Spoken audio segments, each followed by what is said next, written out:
Hey folks, Randy Howell here, and we are wrapping up the Grand Lake, Oklahoma tournament. Finally got beautiful warm weather here in Oklahoma. We had a nasty start to the week, a lot of rain and cold. The water levels were changing quickly, and we had a pretty adverse start to the week here. We were glad to get back on the water because Sabine River was canceled. We're going to make that up the 1st of June, so stay tuned for that one. So everybody was eager to get out and fish another tournament, just like I was, and we got out here. Had a decent practice. I've done well on Grand Lake. I finished 5th in the Classic here a few years ago, and I finished 10th in the Classic 2 years before that. So I like this lake. It fishes well. It usually does really well for me with my Livingston crankbait, especially the Guntersville Crawl, the crawfish colors. I've caught them on every time I've been here. This time my crankbait bite fizzled out after practice because the water cleared up in the part of the lake I was fishing up the river in the Elk River, and I just ended up having to really scramble every day and fish different water. I mean, it's the first time probably I can remember that I made it all the way through with a 30th place finish, 3 days of fishing, fishing a totally different part of the lake every day. I never went back to the same area twice, and that's kind of good in some ways because that's what it's all about. It's all about figuring it out, making changes, making adjustments, and everything went well. I didn't lose any fish and really capitalized on every opportunity I had. I didn't find the fish to be competitive to really win, so getting out of here with a 30th place finish points wise, it put me in 14th in the points, and that's what we're here for the year. One day at a time. We're trying to win Angler of the Year this season. That's my goal. So turned out pretty good for the week. So let me show you what I caught them on.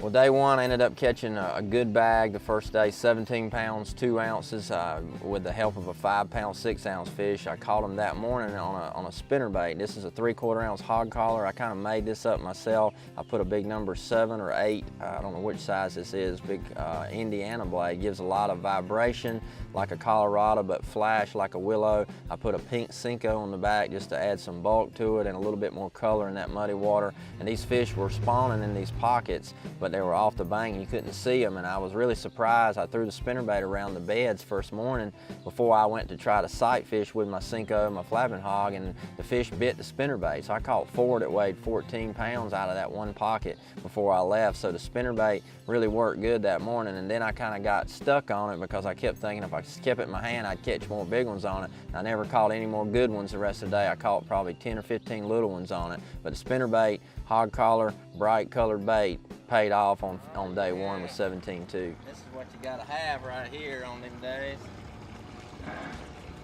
Now, spinnerbait fishing, I'm real specific. My 7.4 medium heavy Tatula Elite rod that I've used, that's actually a big spinnerbait top water rod for long casts. But then when I'm fishing a spinnerbait in tight quarters, close range, short cast, I really like a 7.2, a little bit softer tip rod, and this is one, the Tatula Elite rod that'll be coming out really soon, but you'll see my name on it, and it's a 7.2 Universal. And the Universal kind of covers everything you want to throw on it. It'll just be a good all-around rod, but I love it on my spinnerbait. So be watching Tatula Elite, Randy Howell's Signature Series Universal. It'll be coming your way real soon.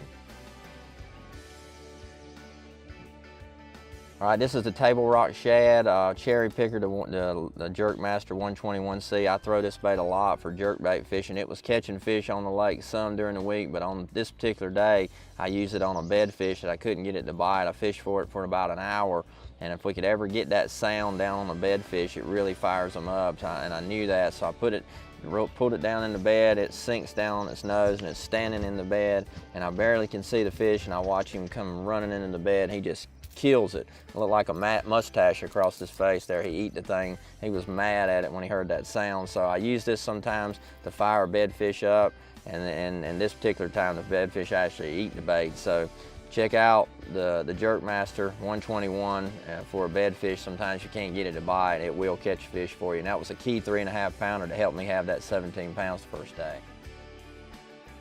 Now, day two comes along. I knew day one was pretty challenging. I caught everything that I knew for sure that I could catch the first day with 17 pounds. So I decided that morning not to even go back down toward the dam. I decided to go up. I found some fish up the Elk River that I found in the Classic 2 years ago. Actually, the area that I caught them in every day, and the area that Edwin won the last day.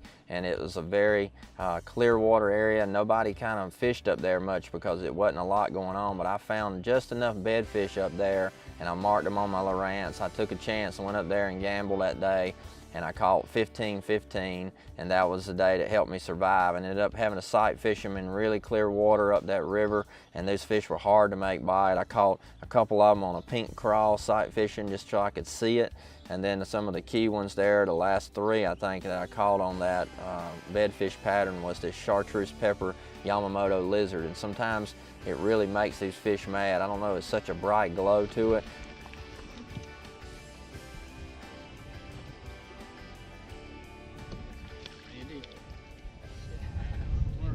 Forever. The Yamamoto lizard, baby. And I had it on a 3/8 ounce tungsten Bass Pro weight, a 7.4 Ishman Rowe frog rod, and a 70-pound Daiwa braid with an 8.1 Retrieve SV Daiwa Tatula reel. But that setup was all sight fishing, and I caught one last fish on a drop shot just to finish my limit out, and I survived that day. When it was a sweat one, I only caught like 7 keepers that day, and I was glad to get out with 15-15 that day sight fishing. Like I said at the beginning, day 3 was the third day that I went to totally different areas of the lake. I had actually come back down to Elk River, fished midway. I had some banks that I'd caught a few fish here and there on over the years, and I'd caught a few fish on in practice. I started out with my Lunker Lure 1/2 ounce brown and green pumpkin jig, and that jig was a good pattern. A lot of guys were catching big ones on. Kelly J, a friend of mine in line at weigh-in, told me he caught some good ones on it. So I decided I'd start with it, and pretty early on I caught one almost 5 pounds on the jig, so I kind of stuck with that pattern. I started running bluff ends and with docks hanging over them, and I got on a good pattern, the shade line of the walkway of the dock hanging over those bluffs, and I would skip under the cables and get back in there. 20-pound Gamma fluorocarbon line on the same 7.4 frog rod, Ishman Rowe Tatula Elite frog rod, 8.1 Retrieve Tatula SV reel, 1/2 ounce jig, Lunker Lure, Ultimate Rattling Jig's the name of it. It's a great jig for skipping. It's got a big hook, hooks them good. I didn't lose any fish, ended up having a good flurry at the end of the day and caught 15 pounds and got me a 30th place finish with the jig. Well, to sum it all up in a nutshell, 30th place finish, like I said at the beginning, is good on points for the year. What I was really most proud of this week is making good decisions and making changes every day, not letting myself go down the tube and catch them one day and then bomb out, because I've done that so many times when I go back and try to beat the same old water over it again the second day. So going somewhere new 3 days in a row, fishing new patterns, keeping it fresh, staying open-minded every day, that's what you got to do to make it on the Elite Series and to get those points you need to make that Bassmaster Classic every year. So we're happy with the 30th for now. We'll go on to Kentucky Lake back-to-back, have a good tournament there, we hope. Hopefully have some good footage for you coming soon. But thank you guys for following us as always. Share it, tell all your friends about it, and we'll see you on the road. God bless.